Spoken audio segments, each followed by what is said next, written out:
Hello, my name is Stanislav, and in this video we're going to cover what to do if your proxy does not work on multi-login. Here we have created a test browser profile for us just to test, so now let's try to launch it. It's going to take some time to launch because it is trying to connect to the proxies.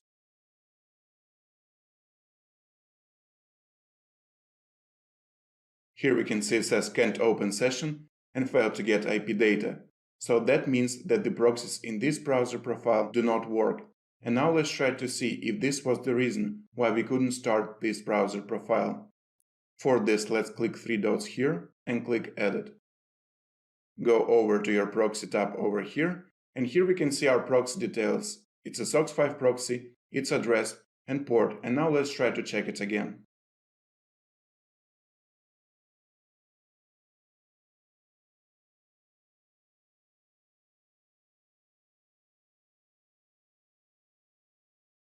Here it says connection test failed, so that means that this was the reason why we couldn't start this browser profile.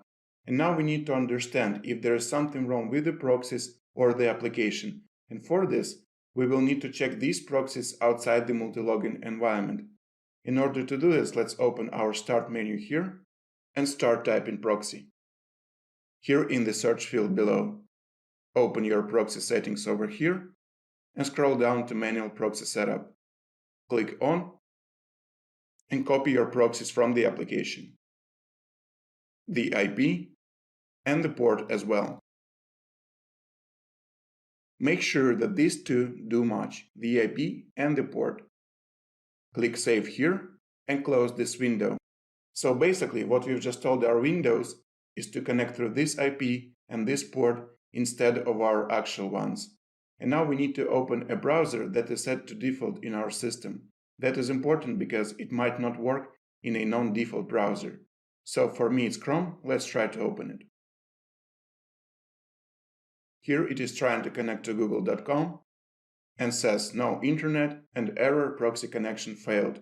So that means that those proxies are not good and they cannot be used anywhere, not on multi-login nor on any regular browser. And actually there are a couple of reasons why this could be happening. We wrote them down here just for a better understanding.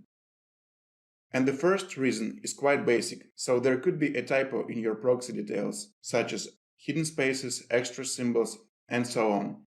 For example, if I put admin here and put an extra space after it, it will always count as an extra symbol and it will always give you connection test failure. The same is here. There shouldn't be any extra details, and the password as well. So if there are any extra spaces or extra details, just remove them like so.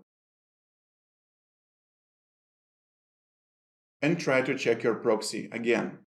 And make sure that you're using all of the credentials that were given to you by your proxy provider and there shouldn't be any extra details in it.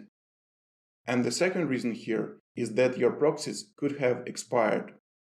As we all know, all proxies have a limited time of use. It could be 15 minutes, 30 minutes, 1 hour, and so on. So if your proxies had been working before but stopped all of a sudden, it means that they expired and cannot be used anymore. Or it could be so that the proxies were not valid from the very beginning. It could have happened due to the fact that you were given wrong proxy details by your provider, such as wrong IP or port or wrong login credentials. So whereas the first reason is quite easy to troubleshoot, we will just need to remove any extra spaces or extra details in our proxy information. But for the second reason, you will have to contact your proxy provider directly. And here it leads us to our conclusion that we wrote down as well. So if your proxy does not connect through a regular browser either, it is a proxy side issue. And in this case, you will need to contact your proxy provider directly. Usually, proxy provider contact info is displayed on their official website, so it shouldn't be too hard to find. And when you will be contacting your proxy provider, just give them some screenshots and tell that these proxies do not work, and they should be able to give you some new proxies for you to test. So that was the first case for us to cover. And now let's move on to the second one. The second one is quite different. What if your proxy does not connect on multi-login, but it works on a regular browser like we've just tested before. So it means that the proxy provider did not give the proxy information to the application, and in this case it has to be filled in manually. So let's try to fill it manually now. For this we will have to go to time zone, untick this button, and enter the time zone of our proxies. So for example, if we are using Berlin proxies, we will need to find it here and put it here as well. For your proxies, you will be using your location because this is just an example.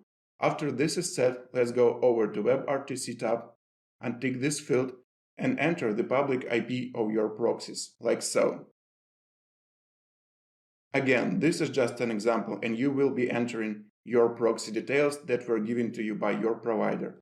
And after this is set as well, we will need to go to Geolocation tab, untick this field, and enter latitude and longitude of our proxy location. So for Berlin, I would be entering Berlin location, and for your proxies, you will be entering yours. Also, keep in mind that both latitude and longitude can be found on Google, so it shouldn't be too hard to fill in these fields.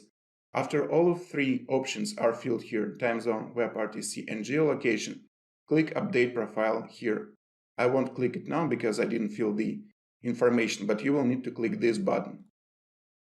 After this is set, try to start your browser profile again, and if it launches with your new proxies, your new location, then everything is perfect and it is working as intended. But if it does not work either, please contact our customer support and we would be more than happy to assist you on this case. Hopefully, this tutorial was helpful for you and that it would help troubleshoot proxy issues in the future. Fire up!